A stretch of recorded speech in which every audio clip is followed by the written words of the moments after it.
Are you and your business ready for the next evolution of personal computing? As we continually seek new ways to boost our efficiency and creativity in the workplace and in our personal lives, the concept of an AI PC presents itself as a new frontier in technology.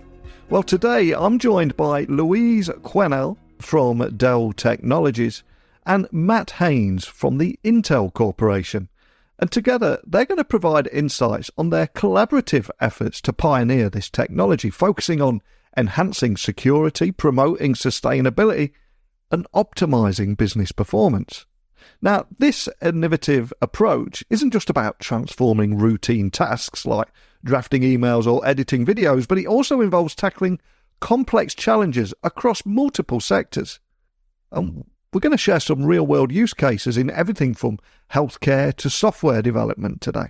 So I invite you to join me today in uncovering the significant benefits that AI PCs offer and also explore what the future holds for this exciting field. But enough from me. Let's get my guests onto the show. So a massive warm welcome to the show. Can you tell everyone listening a little about who you are and what you do? My name is Louise Quennell. I work for Dell Technologies in the UK and I look after the client solutions team. Anything with regards to the hardware, how it impacts your business, decision making, new technologies in every area of the UK, in every business type from public sector through all the commercial segments. Well, it's a pleasure to have you on the podcast. We've got not just one but two guests joining us today. Matt, would you like to tell everyone listening a little about you too? Thanks, Dale. Yes. Hi, everyone. So I'm Matt Hains from Intel. I'm a client solution specialist, and my role is to work with Dell and really help them to help our customers with their client solutions challenges.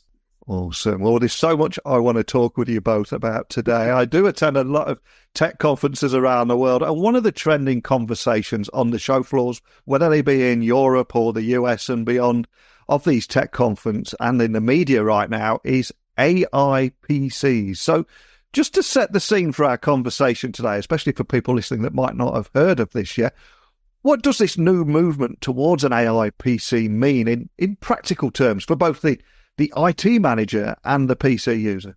Really, AI PCs offer a whole range of different benefits. The main one people think about immediately is productivity. So really the opportunity here, right, is automating the mundane, the things that take you time every day. AI can assist you with those. So things like taking meeting minutes, drafting emails, finding documents, all of these kind of things that take time. With an AI supporting you, you can really save that time and spend that on other tasks. So yeah, a lot of possible use cases around productivity. Another area which AI has a lot of value is in creativity, whether that be, as I say, creating a document or at least getting you started right, or creating an email, or in the space of images or videos. With fairly simple prompts, you can very quickly create something that you can then use in a presentation or for whatever you're doing. So yeah, productivity, creativity. And then probably the other one I'll call out now is around video collaboration. So really trying to enhance the experience. A lot of us are doing video calls, of course, now in our jobs and in our personal lives, and having a smoother background blur, adding new features like face framing, eye contact correction, and other things like real-time language translation. So again, if someone's talking a different language, helping you communicate better with them. That's just a few examples. I know we're going to talk about more, but that's probably a good place to get started maybe on this question. We view AI growing daily, so we're talking to customers all the time, but lots of organisations looking for new ways. How do they use Gen AI and AI PC? What does it really mean? So as Matt said, so across the board, people using things like Microsoft Copilot for productivity and effectiveness, lots of inclusion in there too, in the collaboration. But some really exciting stuff in things like healthcare. So AI PCs are being used to speedily process high-resolution medical images and diagnostic data. So we're getting quicker and more accurate results, and patient care is really improving. So that's a great step forward with AI PC. And then in things like R&D sectors, so developers and engineers really leveraging the power of an AI PC for faster processing in things like coding and simulations and analysis. So lots of use cases, really exciting, and will be really impactful going forward, particularly for consumers, patients and users. Great examples, Lou. I think one of the things people might be thinking is, why would I run AI on my PC? Typically, you think about AI and you think about massive data centers with thousands of GPUs. So why would I want to run AI on my PC would be a question people might have. And really, there's lots of practical reasons why, for certain AI workloads, it makes sense to run them on the PC. One of the key ones we hear from customers is around security and privacy. So obviously, when you're running AI locally on your device, your data never leaves your device. It's not going up into the cloud. It's not training somebody's AI model with your confidential or personal information. Certainly from a lot of customers are telling us actually that they like the fact it's local. The data's not leaving the device. The second thing is you get a consistent experience whether you're connected to the internet or not. So if you're on the road, on a train, on a plane, wherever you are, your experience of your PC will be the same because, again, it's not having to go to the cloud or connect to the internet to provide the experience that you're getting. And then finally, it can be more personalized. So if it's on your own device using all your own data, then you get a more personal, more customized response. Those are a few of the reasons why we think actually AI PCs are quite powerful. I absolutely love that. And I think we often get distracted by the new technology, but not about those real world use cases.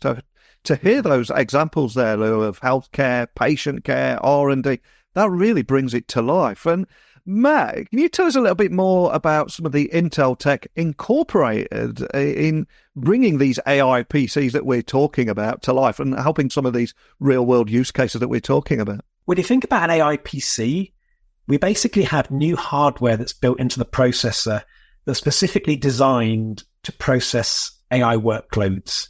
And the way this works is actually with our processors, we call them Intel Core Ultra processors.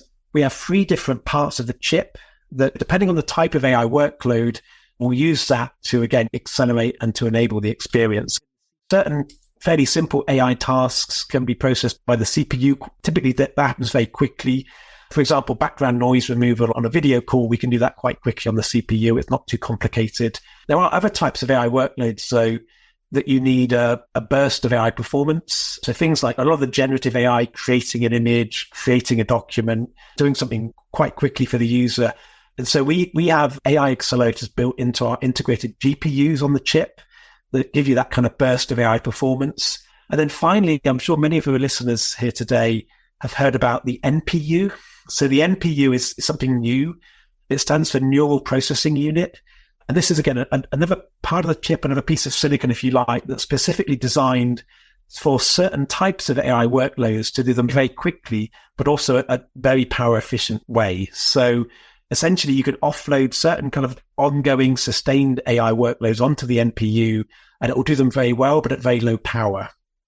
And so when you put all these kind of 3 capabilities together, the CPU, the GPU, and the NPU, if you have the right software that can take advantage of those, then there's a few benefits, right? So firstly, it can enable new experiences. So things that you can't do without one of these AI chips. Once you have one, then some of these experiences we were talking about earlier, right, in that first question. Some of the other benefits are existing experiences can run orders of magnitude faster. So think 5 times faster, 10 times faster. And then finally, we can do existing things at much lower power. So again, to give you an example, I mentioned background blur on video conferencing. By offloading that onto the NPU, we can give maybe 2 or 3 more hours of battery life because it's doing it, way more efficiently. And so really, with this new hardware built into the chips and of course, and then the software to take advantage of it, there's a whole range of benefits we're getting here. And as I say, from an Intel point of view, you need to look for Intel Core Ultra, and that's how you'll know you're getting one of these new AI PCs. And I think it's so important to talk about that relationship between the CPU, the GPU and the NPU and everything under the hood that's making this possible. And Lou, from a Dell point of view, what is it that makes a Dell device stand out? And what are some of the new technologies that you're bringing to life here? Anything you can share around them? Yeah, well, I'm going to be a bit secretive, Neil. Really exciting times ahead, especially with the introduction of AI PC, but we've got loads of announcements coming in January, which unfortunately I'm not allowed to share those, so watch this space for those. But there is some great stuff going on. So we've recently launched Intel Lunar Lake on XPS, which is a real premium product, which has been really well reviewed. And that one of the secrets is an enterprise version will ship early next year. But XPS on Lunar Lake, amazing machine. And there's also lots of other differentiation to the devices today. Sustainability, in speaking to lots of customers this week, sustainability credentials are top of mind with lots of organisations having targets against carbon offsets. So sustainability credentials with Dell are best in class. So lots of extensive recycled materials. So things like recycled cobalt in batteries, all the packaging is 100% recycled, and there's more repeat certifications than any other vendor. It's a real strong sustainability message. I think we work so closely with Intel that the security on the devices, there's much more integration with the Intel management engine. There's off-host BIOS security, reducing the risk of local attacks that compromise the BIOS.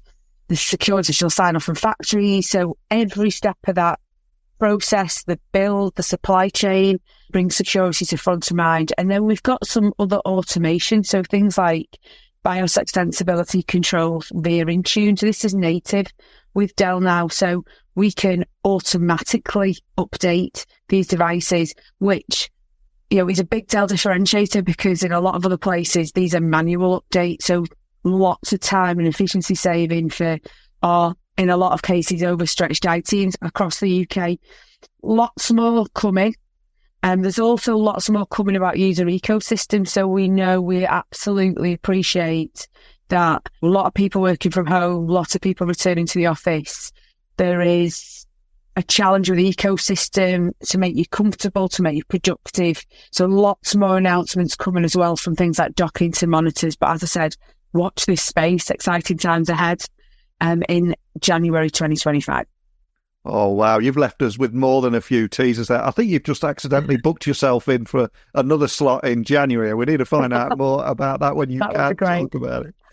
And Matt, there is so much hype surrounding AI at the moment. And this year we've progressed from just talking about AI to AI PCs in the workplace. And for any business leader listening and thinking, well, why do I need this? What are the benefits of having AI PCs throughout my business? Anything that you'd share around that? Yes. I mean, I think, as you say, it's very exciting that these new capabilities exist. But it's saying that practically, what can you do with them? Is it ready for prime time? Obviously, there's a lot of hype, but what's the reality, right? Is what we hear a lot from customers. And from an Intel point of view, one of our key differentiators is our relationship with the PC software ecosystem. Obviously, we've got many decades of working with a broad range of different software vendors. And so we've been leading the industry around AI PC. We've got more than 100 software vendors who've already delivered more than 300 AI experiences on Intel Core Ultra. And it's really across a broad range of areas. So maybe, again, to make it real, we shared a few earlier about productivity. We shared about creativity, collaboration, but there's many more. So if I give you a few more examples, security is one area where we see AI has massive benefits. There's also a threat, of course. Cyber criminals can maybe take AI and use it to attack us, but we can use AI to defend ourselves. So for example, actually, Dell and Intel are both working with CrowdStrike on how can we take advantage of the MPU to scan for more types of attacks? How can we use the MPU to more intelligently filter the data that we send to the cloud to scan for attacks in the cloud? So there's, real opportunities there. We just announced with McAfee, deepfake detection. So essentially, while we know right now, a lot of stuff you see on the internet isn't necessarily real. AI has been used to adjust it. Well, with this McAfee deepfake detection, again, running on Core Ultra, it'll pop up a little box saying, hey, deep fake audio detected. You may or may not want to trust what this person's saying. So that's just a couple of examples on how we can use AI to help us with security. Another key area then is around IT operations. So really, obviously, IT managers, huge range of devices. With AI, we can do things to help them understand their fleet better and do things like predictive maintenance, right? If AI can work out that a system's about to fail, then okay, what actions can we take? Or if a certain type of system is failing, how can we learn from that, apply the patch everywhere? So there's a lot of things we can do in the IT space to use AI. And then one of my personal favorites is around accessibility in the workplace. So again, a whole range of different possibilities here. One example is for people who are hard of hearing or deaf, we've developed a capability with an Intel company called OmniBridge, where essentially the computer can recognize sign language. So somebody can sign to the computer, it'll translate that into text, and then the person can respond speaking, the non-deaf person, and then again, that's translated to text. Somebody who's deaf or hard of hearing then obviously has a much better workplace experience. But one of the things I think is even more exciting to our customers is they have the ability to build AI into their own custom applications. So again, from an Intel point of view, We're making it easy for people to adopt AI in their own custom systems. We've got more than 500 AI models that run on Intel Core Ultra now that you can use to, again, do things like computer vision or whatever it is you want to do with AI. And to give you some examples, we've had a customer who has basically a chain of restaurants. So they have franchisees for their restaurant. And they basically created a chatbot with their policies and procedures for store managers. So as a store manager, you can ask this chatbot anything, right? I've just caught an employee stealing, whatever it is that you're not really sure what to do with. And the chatbot comes back with actually really very intelligent answers and then links to the part of the policy, right, where, again, you can read more and get the verbatim, if you like, what you should do. Another customer, actually a Dell customer, took some Dell Latitudes with Intel Core Ultra chips. And this is Deloitte, by the way. They gave them to their developers and literally just said to them, hey, what can you do, right? What can you do with these devices? And their developers very quickly found that they could automate a lot of mundane coding tasks, right? And so they were able to save up to 50% of their time in writing code just by kind of taking advantage of the AI built into these devices. I think really that the possibilities are endless. They are real. It is available right now. And like I say, you just need to buy the right hardware. Yeah, I think tons of opportunities here. And I love the point you made there about the possibilities are endless as long as you select the right hardware. It seems like we're thinking differently and thinking bigger now. And if we look at digital transformation projects over the last decade, it's all about those tech projects, applications, new ways of working, automation. But one of the big things that I see now, Lou, is this shift almost to the hardware. So how do you see AI PCs contributing to the digital transformation of businesses and this new future of teamwork? So that's a great question. I think as we've said, the opportunity is clear, but I think customers need to find their own use cases. So absolutely, the AI PC hardware will contribute to digital transformation. But the challenge I've got is, where does it work for you? It's the opportunity. How do you put the right AI PC in the right hands?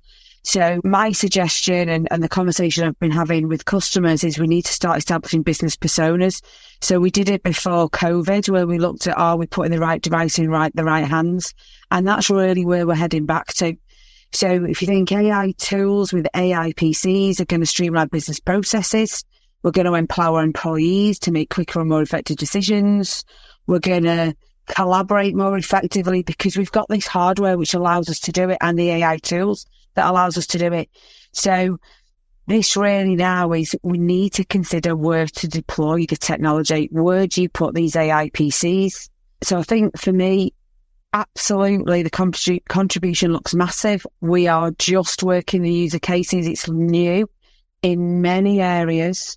So the message for me is start small and test, demonstrate the value with your users, and make sure the experience is good for them and your customers, and then scale up.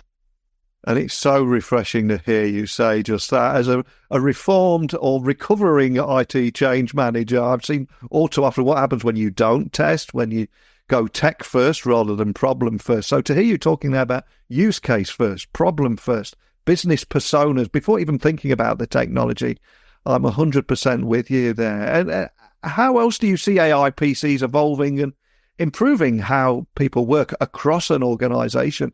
Anything that you're seeing evolving here? Yeah, we've got some great examples. Insurance, particularly, speaking with a few insurance companies. So lots of automation and enhancement of things like how they do the analysis of a claim. They're enabling more effective and speedy customer engagement. They're managing their risk. A real win for both customers and the organisation, and lots more data scientists, so lots more new roles that we've not seen historically in these companies, really making it easier for both employees and the customers, and that should only improve over time.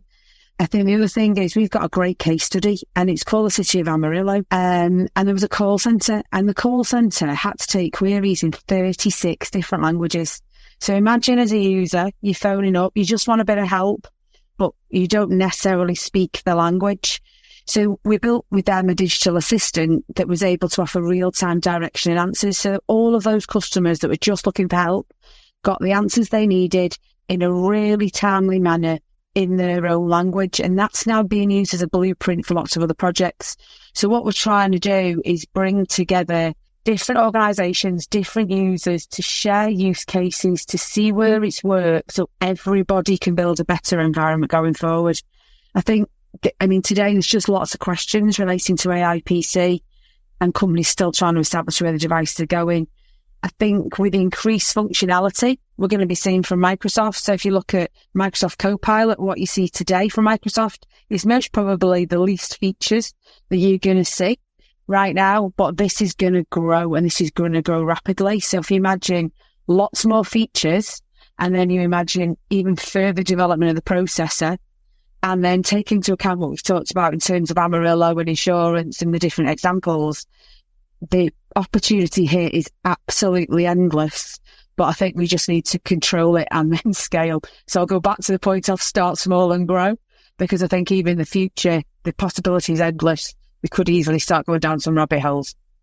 I think, Lee, just to add to what you just said, one data point I've kind of reflected on is we've been talking obviously to the software vendors who are building applications for PCs, and more than 70% of them are actively building AI experiences into their software.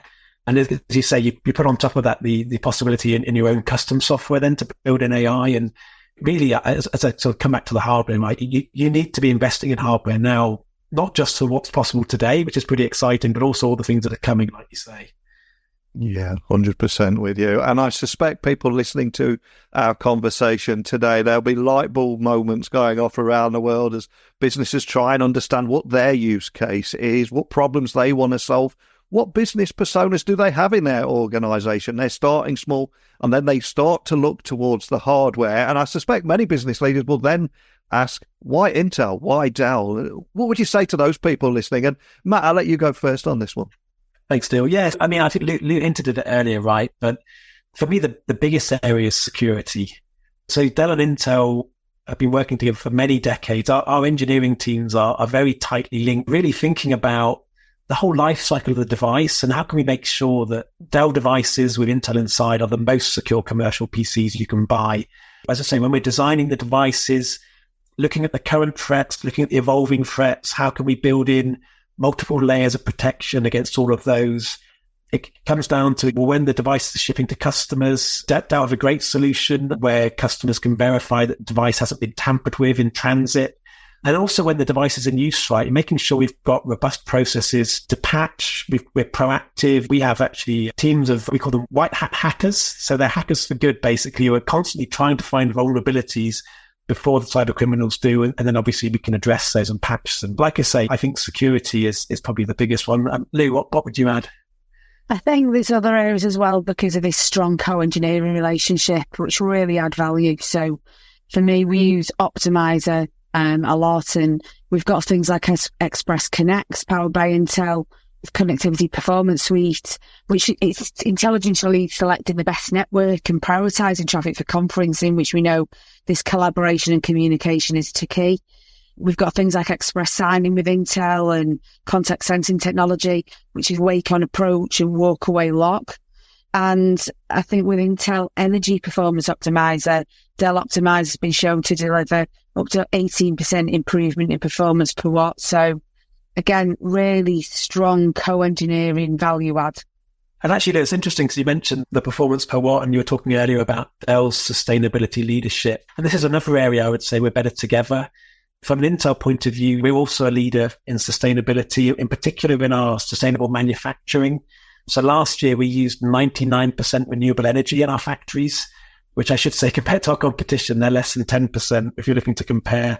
We returned, I think, 10.2 billion gallons of water to the environment, which meant we were water positive. Water's a really scarce resource, right? And obviously we use water in our manufacturing, but we're very careful and we actually return as much as we can. And then through water restoration projects, we end up being water positive. Sustainable manufacturing is an area Intel leads. I know working together, right, we work very closely with Dell to reduce the carbon footprint of our devices. Don't know if you've seen it, Neil, but we had a prototype project recently called Concept Lunar, where essentially it's really incredible, right? This kind of thought leadership about how can you design a laptop for minimum carbon footprint and maximum repairability. So that, again, it's another area I would say if you're choosing devices from Dell with Intel inside, then you're making a more sustainable choice. And I think that sustainability angle is so important. It's a big topic at the moment, especially when talking around AI. And I suspect for many people listening, this concept of an AI PC will be incredibly new. But one of the things I wanted to highlight was Intel's vPro platform. That's been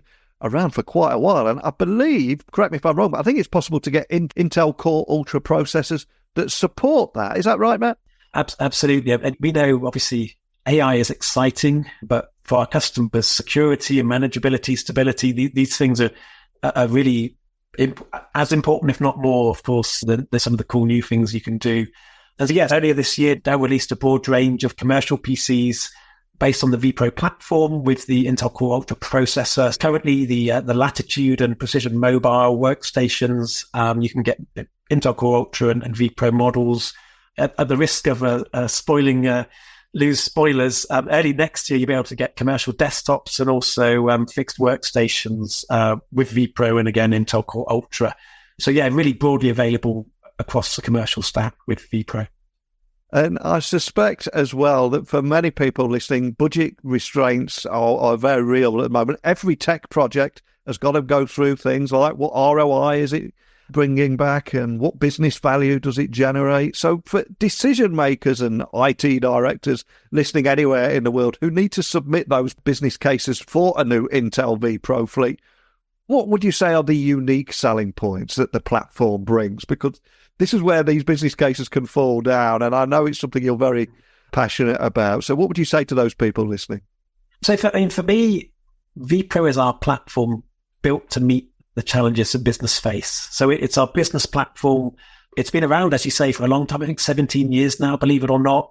At every iteration, we're looking at, well, what are the challenges business are facing and how can we help solve those? And then we package it up into our kind of business solution, right, which is vPro.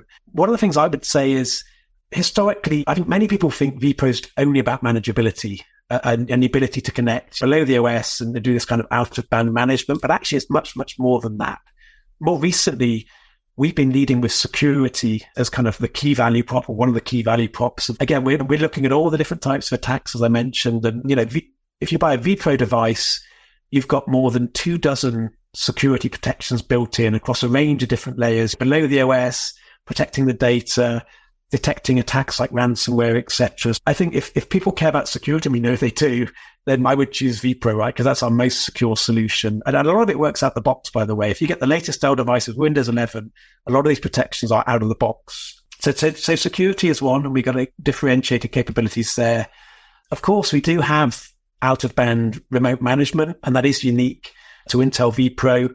And I think this has never been more important, right? With hybrid work, with devices everywhere, being able to connect to devices over the cloud and troubleshoot issues, repair them is really important. If I can share maybe a recent example. So we know a few weeks ago, there was an error in an update that CrowdStrike had, which for many customers meant all of their PCs just went into an endless loop of blue screens. Customers who had deployed the vPro manageability could very quickly recover from that issue. They could connect the devices wherever they were, even unattended devices, right? If they're signs or whatever they are, and they could replace the corrupt file with the correct file, and then they were back to life instantly. Customers that didn't have vPro had days and days of pain. Well, for me, that almost sells itself, right? It's kind of, if something like this happens again, you can recover in minutes rather than days. And of course, the impact to your business that you've mitigated is huge. So yeah, so security, manageability. The other one I'd call out is stability. So we have a stable platform, not just the hardware, but also the software, the firmware. It's tested. It's guaranteed to be stable across the world for 15 months. And we know from an IT point of view, that's massively important, right? Having a stable platform that you can rely on. There's also sustainability benefits in vPro. So of course, fixing a device remotely is way more sustainable than someone driving into the office or you sending a technician or even shipping them another device. That remote manageability helps with sustainability. And then, of course, with Intel, right, you get performance. And we just talked about beyond the kind of usual vectors of performance, we're now looking at AI and how that can help us be more productive. I think a lot of unique selling points really designed to target the challenges business are facing. To maybe finally kind of get back to the start of your question, Neil, well, how do I make the business case? We've worked recently with Forrester. So I don't know if you're familiar with Forrester, but they've done a study. They've interviewed a lot of companies, have adopted vPro, companies that haven't, and really looked at how do I make this tangible, right? What can I measure? What are the cost savings, etc.? And what they found was actually companies that standardize on vPro spend 65% less time managing the devices because of fewer hardware issues and also the technology to fix them quickly. They have 40% fewer hardware-related help desk tickets and 90% fewer hardware-related desk side visits. So again, just a few examples, right, of the value. And what they've done is they've created basically a calculator that you can use to assess, well, okay, based on my company, my help desk person gets paid this an hour and I've got this many employees and et cetera, et cetera. What is the ROI? Maybe the vPro devices cost slightly more upfront, but as you say, what's the business case? And so they found actually a typical company, the additional cost pays back in about 6 months. Over a 3-year period, there's a 214% ROI on just that small incremental investment. There's carbon savings, of course, as I mentioned, right? From a sustainability point of view, you can save hundreds of thousands of kilograms of carbon through deploying this. And again, you can obviously, if that's something you'll need to report or just something that you care about because you want to be sustainable, that's important. And like I say, we've got this calculator. If customers are interested, if you go into any search engine and just type TEI of vPro, then it'll take you to the page basically where, again, then you can start playing with, of course, you can reach out to Intel, you can reach out to Dell, and we'll help you kind of understand how you make the business case. Because I do believe there's a lot of real value for our customers in the V platform. It's such a good point you made there, and I would urge anyone to check out that calculator. It's such a great idea to quantify and measure, and that's the only way you can improve anything. And Lou, I suspect that you get to talk to a lot of customers, a lot of decision makers and IT directors. You probably get similar questions around ROI and business cases for those AI PCs that we're talking about. And I know we've talked about that the main thing is to start small, but anything else you'd like to add on that from your side? No, just again, we've got lots of Dell resources, and I'll talk to it later, but lots of Dell resources that can help. We've got different calculation methods that support the Intel calculator, which can help you make these decisions and build business plans and create your personas and support your workflows. Again, Dell are happy to help with all of that. Awesome. And I've loved chatting with you both today. We've covered so much in a short amount of time. And Lou, for anyone listening, wanting to find you or your team online and learn more about anything that we discussed today, where would you like to point them? Yeah, look at the Dell socials. You're going to see a lot of things called AI Cadabra, because it's not really magic, it's Dell. A bit cheesy, but good. And we're creating some Dell community. So see them in the socials. What is Dell community? Dell community is we take our engineers, our architects, the people that actually get their hands dirty working with customers and resolving these problems and debating answers and looking at outcomes.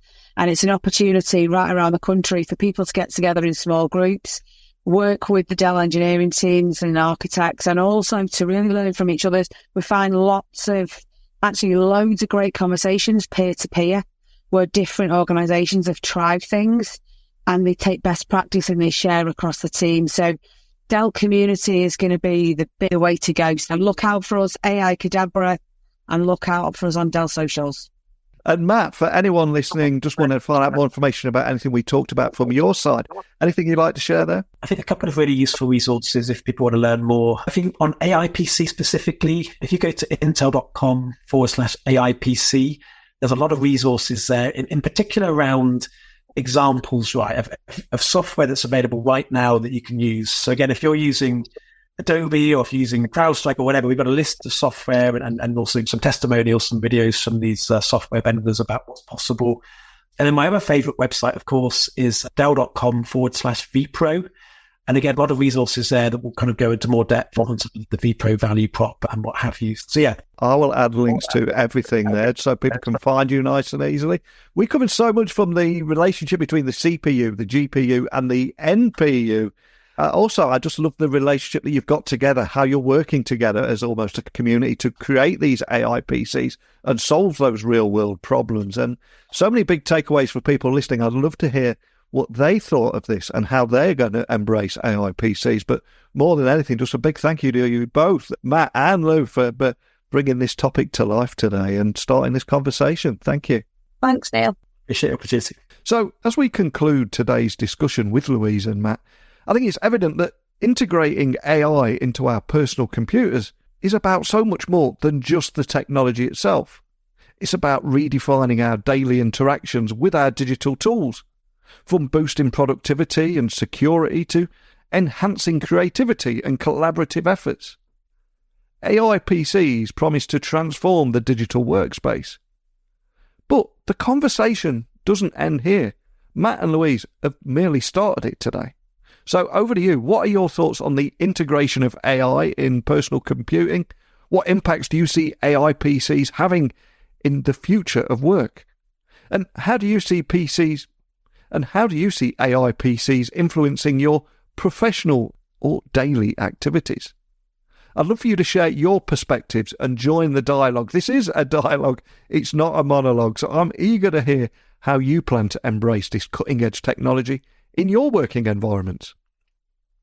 So as always, you can email me, techblogwriter@outlook.com. You got any questions or anything you want to share there? If you're more of a social person, then by all means, slide into my DMs on LinkedIn, X, Instagram, just @NeilC.Hughes. Easiest guy in the world to find. I'd love to hear from you. But that's the end of today's discussion about AI PCs. Tomorrow we're going to explore something completely different. I've got another guest lined up and we're going to talk about another area that technology is impacting our life, our work, and even world. So you are cordially invited to join me again tomorrow, but thank you for listening today, and I will speak with you all bright and early tomorrow. Bye for now.